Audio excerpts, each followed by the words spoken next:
Good morning. My name is Amy Larson, and I'm a graduate student at the Harvard Kennedy School of Government and NYU Law. I'm also honored to be a 2016 Aspen Security Forum Scholar. I'm particularly excited to introduce our next panel, The Fight for Geopolitical Supremacy in the Asia-Pacific, as I have lived and worked in Asia for several years and find the region's challenges and opportunities fascinating. Will China's economic slowdown, signs of political instability, and Western military pushback give China pause, or will it double down in the race for regional hegemony? What is and what should be the role of other regional actors? Is a fight for geopolitical supremacy inevitable, or might there be a less contentious vision for geopolitical balance in the Asia-Pacific? Moderating this session, and surely helping us to solve all of these questions, is Gordon Lubold, who is well up to the task. Gordon has covered the military and national security for more than 15 years and is now the Pentagon reporter for the Wall Street Journal. Prior to this position, he launched and authored 3 different national security newspapers, including the Situation Report, which is read by 150,000 readers each morning.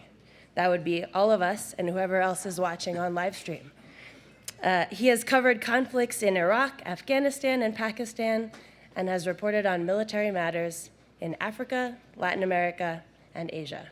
The floor is yours, Gordon. Thanks so much. Great to be here. And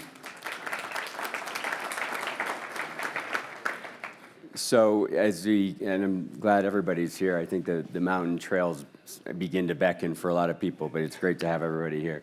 I think as we kind of start to wrap up the forum the last few days, all these great conversations, we would be remiss if we did not talk about the U.S.-China relationship broadly. Say what you will about the Asia pivot, or if I'm being politically correct, the rebalance. I think that the events of the last year or so reinforce the importance of this region. I think the gentleman to my right would both probably have long since agreed with that anyway. We've got the rising threat from North Korea. We have a rising military in China. We have various issues at play. I think, when you talk about U.S.-China, the elephant in the room is going to be, for now, this dispute that we've all heard about in the South China Sea, especially with the ruling earlier this month from The Hague. So what I'm hoping to do today is just kind of briefly, in the brief time we have, is talk broadly about this relationship, but perhaps kind of peg the discussion a little bit to some of these issues surrounding the South China Sea, but also keep it broad. Because I think those of us in the media, some in Congress, even policymakers, look at the South China Sea dispute maybe sometimes too closely, don't see the bigger picture. And I think these guys will both help us understand the broader issue. So I'm going to have them speak. By the way, I took some notes on my phone. I'm not checking my email as we go. But I want to introduce both of these two gentlemen briefly. To my far right, Ambassador Shear was recently appointed to the Secretary of Defense to perform the duties of the Principal Deputy Undersecretary of Defense. Congratulations, after his stint as the Assistant Secretary of Defense for Asian Pacific Security Affairs. A career diplomat who has served throughout Asia, his last State Department assignment was Ambassador to Vietnam. He is a first-degree rank in Kendo, something I didn't know until I saw this bio, and he speaks Japanese, Chinese, and intermediate Pentagon. We'll look for some deciphering there. Jonathan Pollack is the interim SK Korea Foundation Chair in Korea Studies in the Center for East Asia Policy Studies and Senior Fellow in the John Thornton China Center at Brookings, a specialist on East Asian international politics and security. He has published extensively on Chinese political, military strategy, the political and security dynamics of the Korean Peninsula, U.S.-China relations, and U.S. strategy and policy in Asia and the Pacific. Thank you both, gentlemen, for being here today. So with that, Ambassador Shear, why don't you just jump in and give us a little 5-minute issue of where you sit and how you see the world, and we'll get to it. Sure. Thank you very much, Gordon. Let me start by addressing the topic of this panel, which is the fight for geopolitical supremacy in East Asia. And I have to say that as a diplomat with a lot of experience in East Asia, I've had to approach the region with a bit more nuance throughout my career. It's an extraordinarily complicated region, and our relationship with China is extraordinarily complicated. We have a relationship that is defined by both cooperative and competitive elements with China. We cooperate where we have common interests, as with climate change and Iran, for example. And we work with the Chinese in very candid and sometimes difficult ways in areas where we disagree. And all of those elements of the relationship have been on display recently, most prominently during National Security Advisor Rice's visit to Beijing, where she worked with the Chinese to prepare for the upcoming G20 summit in China. She met with President Xi, with State Councilor Yang Jiechi, and a variety of other senior Chinese officials, including the Vice Chairman of the Military Commission, Fan Changlong. So her discussions with the Chinese covered the whole range of topics, from where we cooperate in climate change and the global financial system to where we disagree on the South China Sea. She had an extremely candid discussion with her Chinese counterparts on the South China Sea, as well as on issues like our deployment of the THAAD ballistic missile defense battery to South Korea. So this is an extraordinary complicated region. We approach it implementing the most vigorous diplomacy we can, and that's a diplomacy that's backed by our very, very capable military forces throughout the region. And that's what you've seen in connection with our approach to the South China Sea since last year, a very vigorous, strong diplomacy backed by operations of the Seventh Fleet in particular throughout the South China Sea and the region as a whole. And all of this we put in the context of the rebalance, which is an effort to ensure that East Asia gets the kind of attention, the kind of resources this growing and important region deserves. And in the Department of Defense, that means ensuring that we have the right posture throughout the region, that we have the right level of forces, that they are arrayed in a resilient way and a politically sustainable way, and that they are used in ways not only that deter aggression and adventurism, but reassure our allies, support our diplomacy, and in the case of the South China Sea, encourage restraint among the claimants. Why don't I stop there? I think David has given a very, very good introduction to the way the United States tries to shape its policy here. I think it's important at the outset. David, unfortunately, only arrived late last night, so he hasn't been here for our discussions over the last 2 or 3 days, which has gone from one grim domain to another, both geopolitical, cyber, terrorist, you name it, we've covered it. So when I look at the world, and if I look at locations of strategic consequence, in a relative sense, East Asia looks much better than anything else. You know, and we'd like to keep it that way. So the question is this, obviously, what does this require of us? What does it require of others, including China? But being mindful this morning when I was thinking about this, that if I could quote Mark Twain when he talked about Wagner's music, that it's not as bad as it sounds. So with that, because let's recognize that this extraordinarily diverse region, many of the countries of this region have sustained economic advancement almost unparalleled in human history. There is, in a number of societies, much more openness about governance and the like, not across the board by any means. A lot of issues are raised here about China, understandably so, given the kind of long-term strategy that administration after administration has pursued. I might note, although it's not, I suspect, a major theme of our discussions this morning, but I would be remiss if I did not notice that as we look at the rebalance policy, it presumably is a three-legged stool. It's security related, it's political related, and it's economics related. But right now, the Trans-Pacific Partnership is in some genuine jeopardy. And if this is to be the way in which, in part, the United States was trying to formulate and pursue a strategy for the longer term about the conditions that would govern commerce and investment, the question now that emerges is what happens if, in fact, this kind of mood that has been created in the presidential campaign persists into 2017 and beyond. So with that as opening comments, I'll stop. Got it, great. So I have a few questions, but I would say to all of you, I really do want this to be a conversation.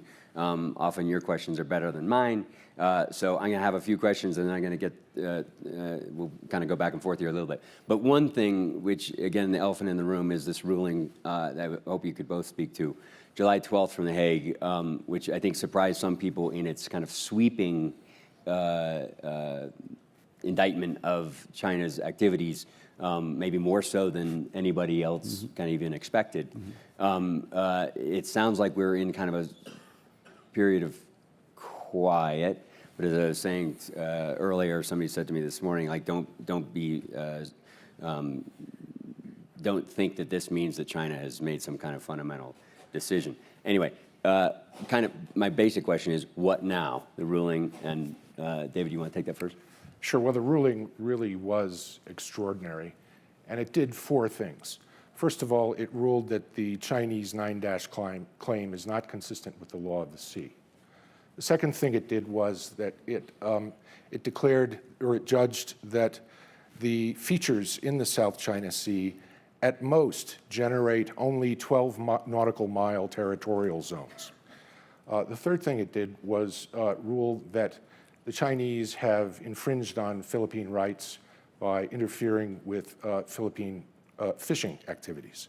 And the fourth thing it did was that it ruled that the Chinese were in violation of their obligations under the law of the sea in committing the environmental damage that they committed when they reclaimed territory on those South China Sea features.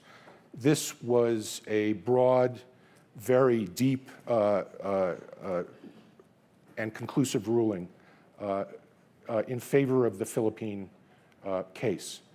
The Chinese reaction initially was very sharp. It followed along the lines they had been using since the case was first filed with the Law of the Sea Tribunal. The Chinese, in their actions, however, I think have been relatively dialed down. They have been relatively moderate in their interactions with us. They have been moderate in seeking diplomatic interaction with Philippines. And I think generally they've showed restraint on the water around the South China Sea features. So, and these are all activities that we encouraged throughout the year, both within our engagements with the Chinese, but also with our engagements with the ASEAN claimants. We engaged in a pretty determined, we implemented a pretty determined diplomatic strategy beginning early this year, in which was looking toward the tribunal decision, in which we encouraged the claimants to take the decision and use it first as a way of delimiting their claims and better defining their claims, and secondly, as an opportunity to conduct some constructive diplomacy with regard to the South China Sea, not raise tensions. And I think in the overall reaction of the claimants, as well as the reactions of the Chinese and the Philippines, what we're seeing is the start, what could be the start of some constructive diplomacy in the region. Of course, we're going to watch it very, very carefully, and we're going to keep our forces in the region, as I said earlier, to continue to deter adventurism, to continue to reassure particularly our ally, the Philippines, and to encourage restraint on the part of all the players in the region.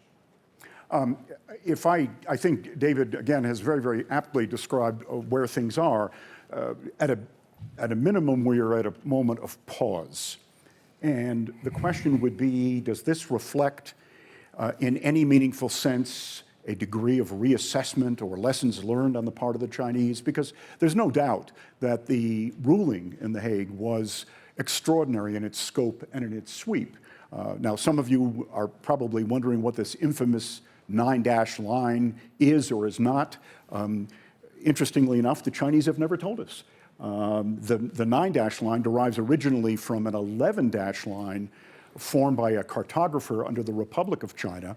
That is when the Chinese nationalists ruled the mainland in 1947. But now they've adopted this as their own with some slight modifications that, if anything, extended out a little farther. But there has always been this ambiguity, which frankly may be one of the reasons why the Chinese, from the first time that the Philippines filed the case in 2013, just refuse to have anything to do with it and claim, at least in their declarations now, that they will continue to not recognize it.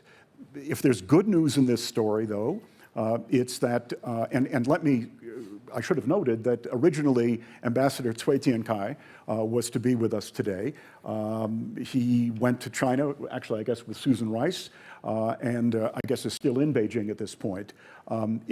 If he were here, and let me just suggest, and it's not an advertisement for him, but if you're curious about how an informed Chinese describes the ruling and its aftermath, Ambassador Cui gave a very forceful speech at the Center for Strategic and International Studies, I think the day of or the day after the ruling, and that will impart a flavor of how China is reacting and responding. But what has not happened to this point are a lot of the worst case assessments that are being offered or proposed, some by strategists abroad, some suggested in the Chinese blogosphere and so forth.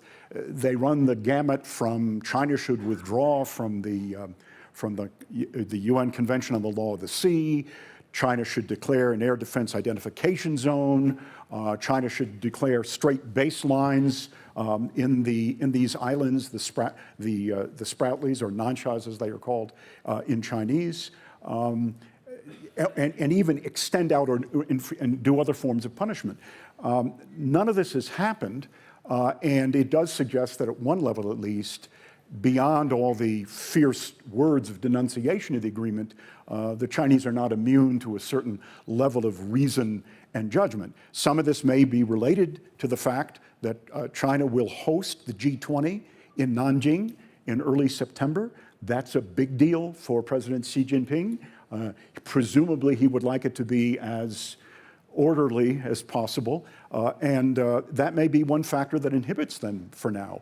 But over the longer run, it raises the whole issue of whether China is prepared to live and cooperate fully in a world where some things don't go the way they want them to go. And it's a very big question about not only China's relations with its neighbors, but also China's broader support for what we'll call international order as a whole. Maybe we can come back to this in subsequent discussions. So I'd just come back to what the U.S. Kind of reaction probably should best be. Again, I know that the media, myself included, sometimes fixate on this idea of FONOPs. For those of you who don't necessarily track, I had to ask a FONOP question. FONOPs are freedom of navigation operations that the U.S. does around the world. They are particularly interesting in this region now. But my kind of question is, to FONOP or not to FONOP now? What are the risks of provocation, especially given this kind of pause? What is the risk of not doing anything and not sending maybe a different message again, David? Sure. Just to and by the way, I just want to if I can get through this this panel, I will win as a moderator if we avoid the frequent talking point of what is it? No. Sail, navigate, or now I'm going to screw it up. I'm getting there. I know, right? I knew he would get it. So anyway, go ahead. Just a reminder. Yeah. Well, just to further define freedom of navigation operations, these are operations that the U.S.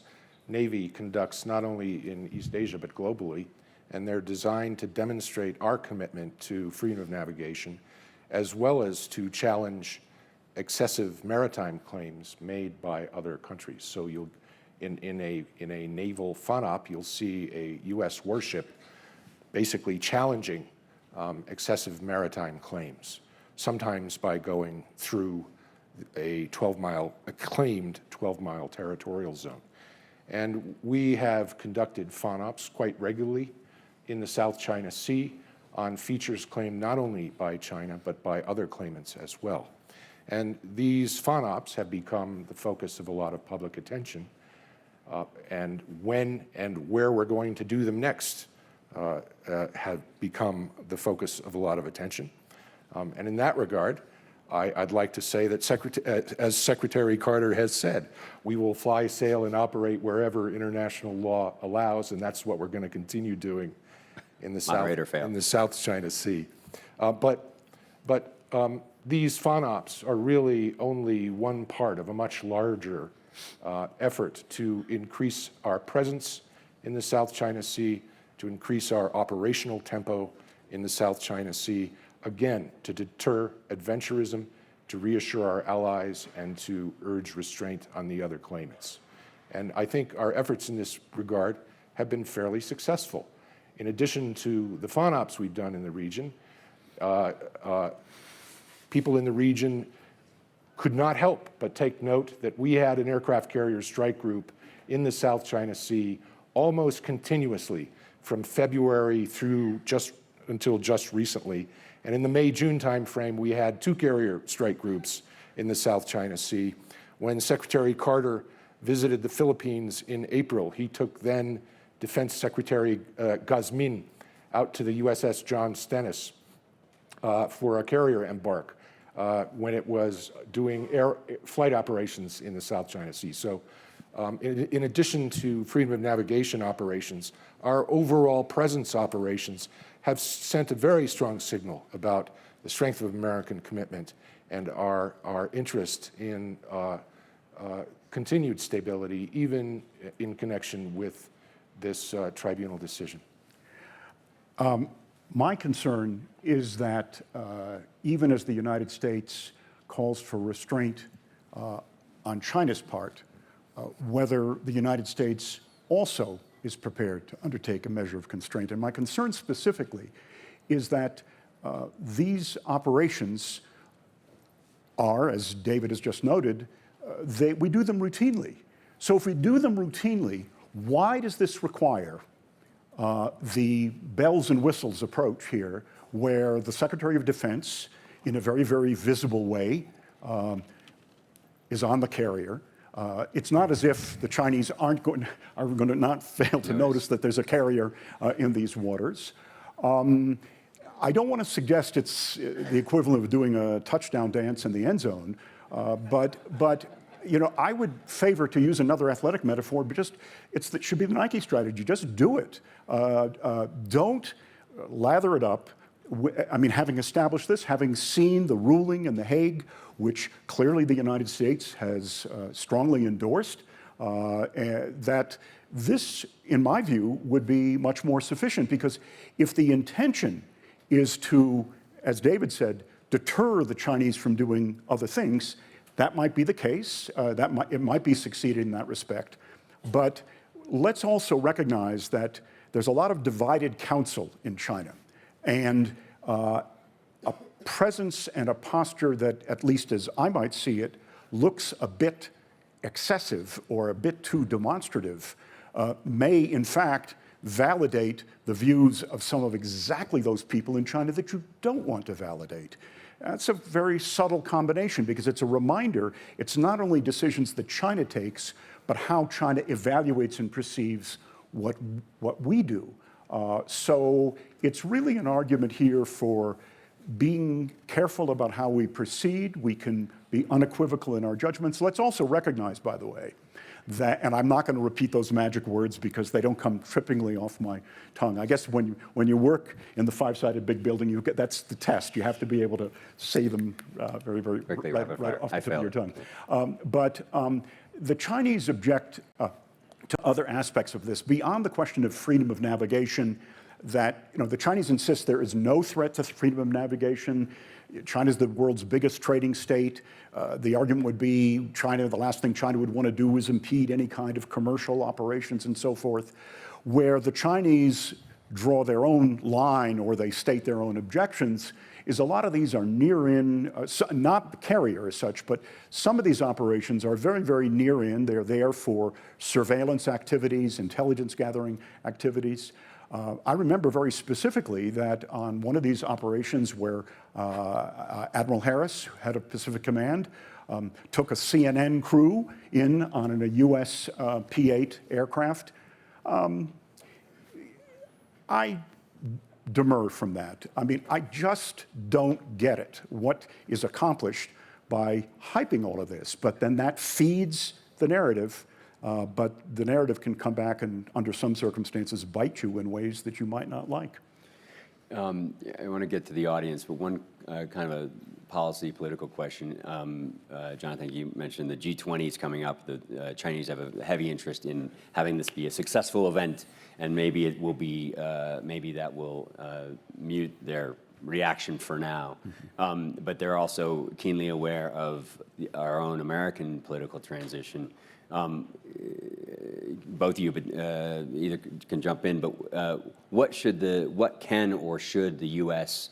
signal be to the Chinese now to say, we got it. We're going through a transition.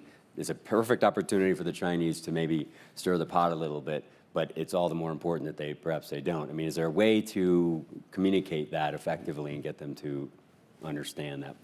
Well, I think President Obama, in his interactions with the Chinese, as well as National Security Advisor Rice, have both made it very clear that they want a successful G20, and that management of all of the issues between us, including the hard ones between now and then, will be one element that goes into a successful G20. So we've been making that very clear to the Chinese. I think, if I could, and I think part of it is what we are able to convey authoritatively on a private basis. I had a discussion not so long ago with a very, very distinguished, now retired Chinese diplomat. I'm not going to name his name, but he pointed out to me, he says, the danger in a lot of diplomacy, and a lot of this really is diplomatic, is the lock-in effect of words. When states have declared this or that, they can't retract the words, number one, and they feel that for the credibility of their stance, they can't pull back from this. Right? The argument he was making is that when, and again, he's defending China, understandably, he's saying, when you, the United States, do X, Y, and Z, we are then compelled to respond. Now, that's a little too easy, but I understand his point. So much of what is going on here reflects, and I'm not trying to take this back and sort of say, where's their original sin here, but so much of this reflects the fact that China today, now, has invested major resources in becoming a much more consequential military power. It has the ability for the first time in its post-1949 history to extend that power outward from the mainland of China. They're still pretty new at this. We'd hope that this could be done in a way that does not put peace at risk. But in part, it's these growing pains, if you will, as China resumes what it sees as its rightful and legitimate place as a global power. A regional power first, and then ultimately a global power. We know they have global reach in terms of their economic performance in all kinds of ways, but this is now something that directly confronts us and China with how do you establish rules of the road under circumstances where China now also has capacities they didn't have before. The ones who feel this first, obviously, are China's neighbors. And, China over the last few years, given a lot of its conduct in the South China Sea, they have kicked the ball into their own goal repeatedly And maybe we should say, well, let them continue to kick the ball into their own goal. But the question is whether or not by what we do credibly, consistently, and privately to convey your real concerns, the real issues that you have, and I think we have done that, is really the most important element.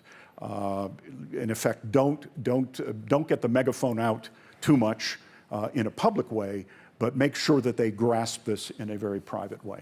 Good. I have other questions, but I want to open it up here and maybe come back. So microphones, I guess. I saw the man in the bright red shirt first. Charlie Richards from Delaware. My question is, how do we persuade, or is a better word, or pressure China to be more help to us with respect to North Korea? North Korea seems to be a very serious threat, and it's said that China could, but hasn't yet been persuaded to do much with respect to restraining the North Koreans. What should our policy be? What should we be saying or doing to China to get them to be more active? Great question. If I may. Well, our general approach to North Korea is characterized by a diplomatic approach as well as the application of pressure. We're certainly willing to engage the North Koreans in a diplomatic dialogue designed to achieve a non-nuclear Korean peninsula. But in order for us to do that, the North Koreans have to demonstrate a serious commitment to denuclearization. They haven't done that yet. In the absence of a diplomatic dialogue, pressure counts. And we have most recently brought pressure to bear through a UN Security Council resolution passed by the Security Council after the January, the 4th North Korean nuclear test in January. This is a very strong Security Council resolution, which goes to the heart of some of the things North Korea is doing internationally, including their banking activities. So this resolution goes beyond previous resolutions and strengthens the pressure on North Korea. The Chinese were quite cooperative in Security Council deliberations on this resolution, and we've seen Chinese efforts to implement that resolution since. So we engage the Chinese at the senior-most levels on this subject. The North Korea problem is among the highest items on our bilateral agenda, and we never miss an opportunity to discuss it with the Chinese. The Chinese have their own interests at times. They're very interested and concerned about stability in North Korea. They're concerned that should there be instability in North Korea, North Korean refugees will flood across their border. So they have interests that are sometimes slightly different from ours, but they do cooperate with us in applying the pressure we need to apply in order to bring North Korea around. It's a long-term effort. It's not going to happen overnight, and there's more to be done, both in terms of applying pressure and I think in conducting diplomacy as well.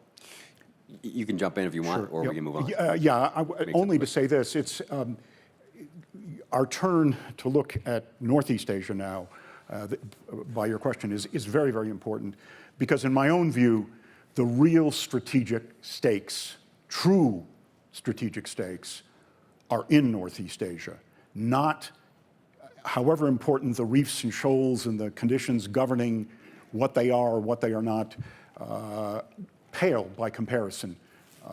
We fought a war with China on the Korean Peninsula in the 1950s.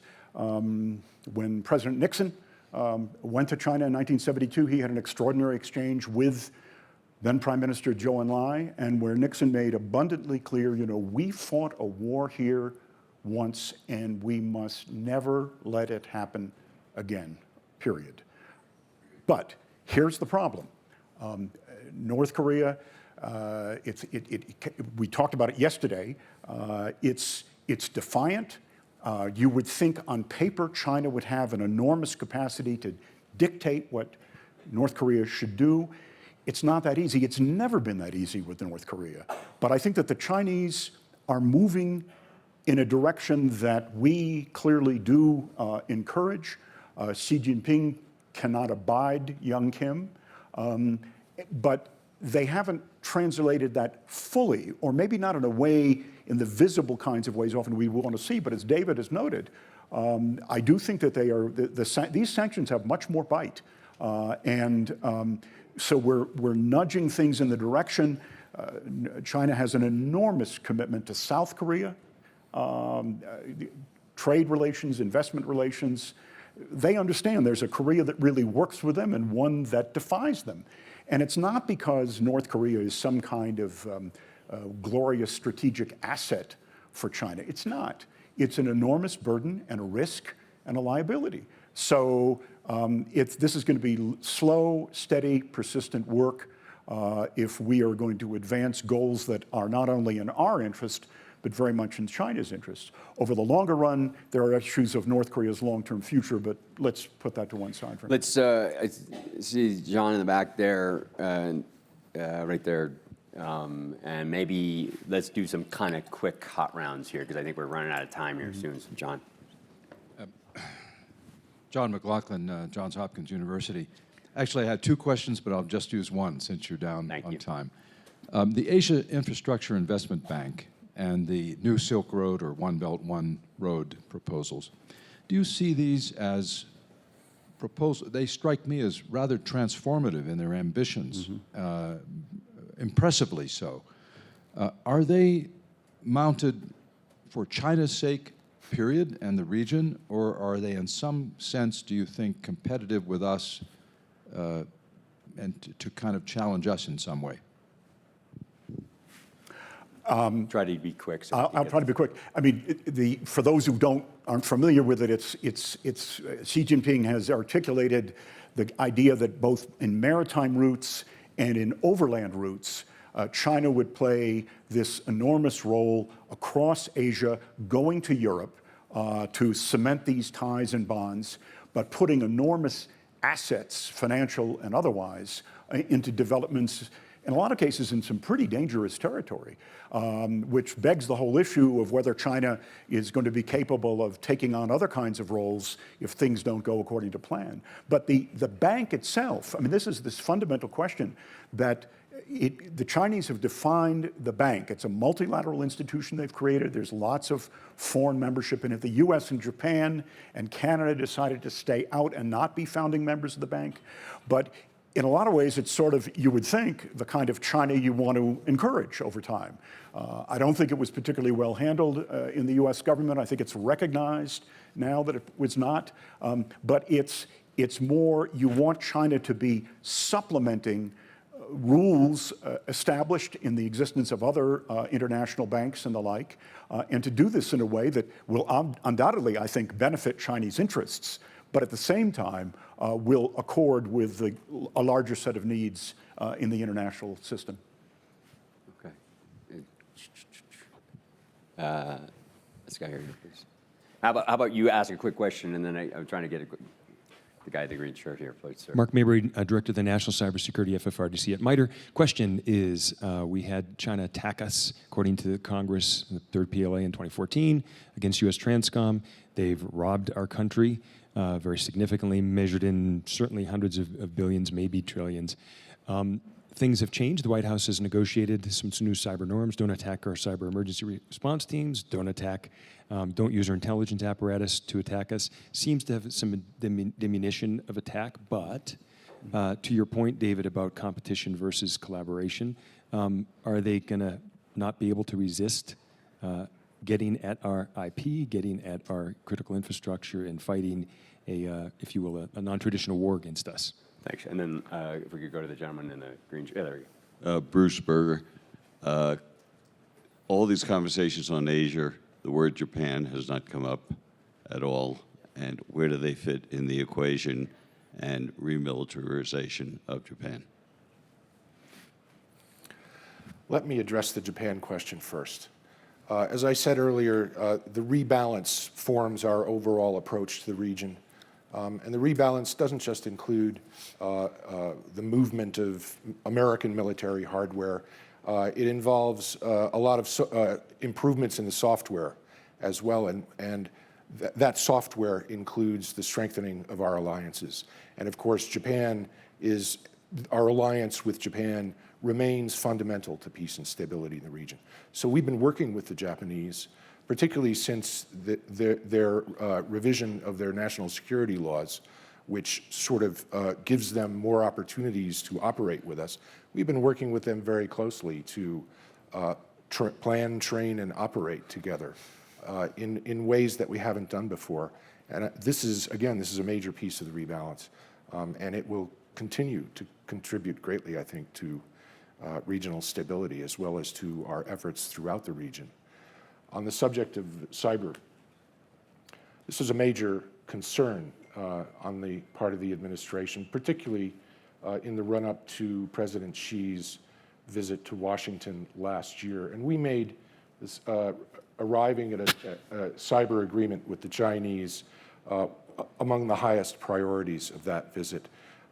We think we got a good start at a way of dealing with the Chinese on this subject. You've probably seen some private cybersecurity firms state publicly that Chinese intrusions have decreased. We're going to continue to watch this very closely, even as we implement that agreement. And of course, we're going to take maximum steps to ensure that our government cyber capacity is secure. Let me just make a couple of comments about Japan. The Chinese, of course, have made a lot of overwrought comments about quote-unquote remilitarization of Japan. In fact, Japan is challenged in all kinds of fundamental ways. Their economy has been basically flat for the better part of 2 decades or more. Their forces are small, although certainly very, very capable. Abe, certainly a man with a bigger vision, is trying to direct this in a way that he thinks he can revive Japan's economic fortunes, but he wants to do this at least tethered very, very closely to the United States. The question is why? And I think it's because in Japan there is free-floating anxiety about the longer term, because you have Japan, it's a very rapidly aging population, it's beginning to shrink, and that long-term concern that Japan has always had has come to the fore. A much more capable China that Japan, or some in Japan, worry about threats that it poses to Japan's security and well-being. What the Chinese and others, and the others here in this case would include our South Korean allies, are uncomfortable with is the extension of our security relationship with Japan that goes into new domains, as David had just noted. So even as we are looking for help wherever we can get it, the question is the basis on which this will be conducted, how extensive will Japan's involvements be, and whether or not, frankly, over the longer term, Japan and China both can come to a tolerable set of understandings as they are immediate neighbors, and I don't want to say peacefully coexist, but the implications, if they can't, are going to be extraordinary and worrisome. And on that basis, I would take away what I said about Wagner's music. That's a good one.